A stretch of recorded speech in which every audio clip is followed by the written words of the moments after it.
Hello again. Welcome back, ghouls and goblins. Hello, good game, your host within this Magic the Gathering video. Starting off a 4-part series discussing my favorite and top 10 cards within each rarity from the new set, The Lost Caverns of Ixilan. Starting out today within the common cards.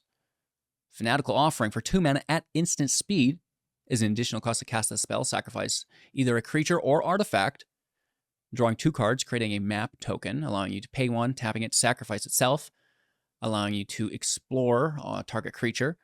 That entails looking at the top card of your library. If it's a land in hand, non-land, you can choose to leave it on top or put it into your graveyard. If it is non-land, that creature gets a +1/+1 counter. That's why it's included within that scenario of exploring.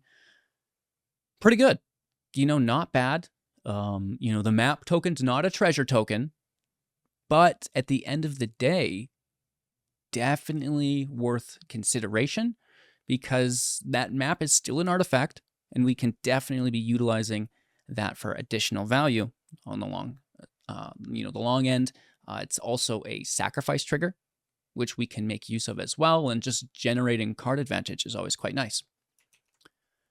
Next up, the Tithing Blade for 2, an artifact, and when it enters the battlefield, each opponent will sacrifice a creature. Oh my gosh, pretty good. It remains in play since it's an artifact that you can A, flicker for additional value, or B, craft with a creature while paying 5 mana, exiling this artifact and either a creature you control that's in the battlefield or one from your graveyard to transform it at sorcery speed, netting yourself the Consuming Sculpture, an artifact, and at the beginning of your upkeep, each opponent loses 1 life, and you gain 1 life. So, it's a little expensive for 5, but it's a removal spell for 2, which is pretty good. Non-targeted, which sometimes can be better than targeted. Looking at you, Graveyard Trespasser.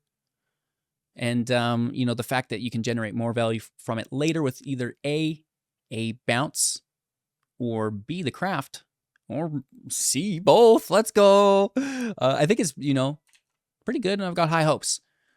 Next up, we have the Greedy Freebooter for 1, a 1/1 human pirate, and when it dies, scry 1, create a treasure token. Okay, it's no Shambling Ghast, but it's still pretty good. The scry 1 is quite nice. The -1/-1 was really, really good. But this is still decent, It's a pirate, so maybe we get some tribal effects. Looking at you, Pirate's Hat, for 2 mana and artifact equipment. Equip pirate for 1, equip a regular creature for 2. Equip creature gets +1/+1 and has whenever this creature attacks, draw a card and then discard a card. It's nice because it triggers before combat damage. The draw discard can be quite nice also as it triggers potentially a descend, as well as just allowing you to sift through your deck to find the appropriate card for whatever scenario you find yourself in. Pretty good. The Basking Cabiabra, 2 mana, 1/3 with Descent 4. If you have 4 or more permanents in your graveyard, it's going to get +3/+0. We're talking a 4/3 for 2 mana, ladies and gentlemen. That is not bad. Tali's Favor for 3, an aura, equipping to a creature that you control, or enchanting, I guess we should say. And that creature is going to get +1/+1 and have trample, which is great, as well as an ETB as the aura enters the battlefield, discovering 3 that can chain into copies of itself. So Discover will entail us exiling cards from the top of our library until we exile a non-land equal to the Discover. This is 3. And then we get to cast that card for free or put it into our hand. The rest go into the bottom of our library in a random order. Okay, that's not bad. I think Callan's going to like this quite a bit. Another aura that is finally playable. And the fact that it can chain into copies of itself, I think is pretty ridiculous as well, considering we're talking about a common card here, right? Moving on, the Cogwork Wrestler for 1, a 1/2 artifact creature with flash. Always nice to see. And when it enters the battlefield, one opponent's creature will get -2, -0 until the end of turn. Not bad. It allows us to block and maybe remove that creature without losing our own. They're common cards. You know, you get what you get.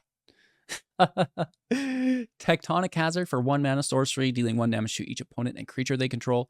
It's no end the festivities, but why not run both?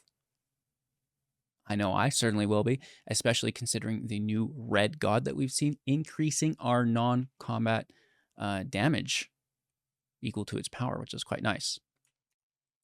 Glorifier of Suffering, 3 mana, 3/2. When it enters the battlefield, distribute a +1/+1 counter among up to 2 creatures. One can be itself, the other will have to be a different creature. But, you know, those, they can go other places. That one doesn't have to go here, right? But, you know, base value, you would think that it does. For 3 mana, potentially you're getting a 4/3 that still distributes a +1 counter to another creature. I like it. You know, that's not bad. It's pretty good. It's a common. Buried Treasure for 2. Tapping it to sacrifice itself, adding a mana of any color.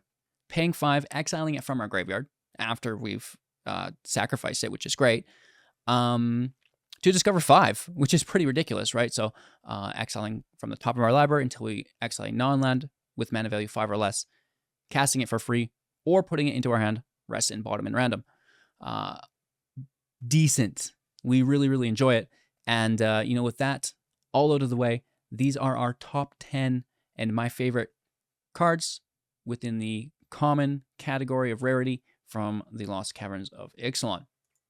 Thanks for watching. Make sure to like, comment, subscribe, become a YouTube member, join that community Discord. But most importantly, you know, just have a magical day. And I can't wait to see you soon in the next. Take care.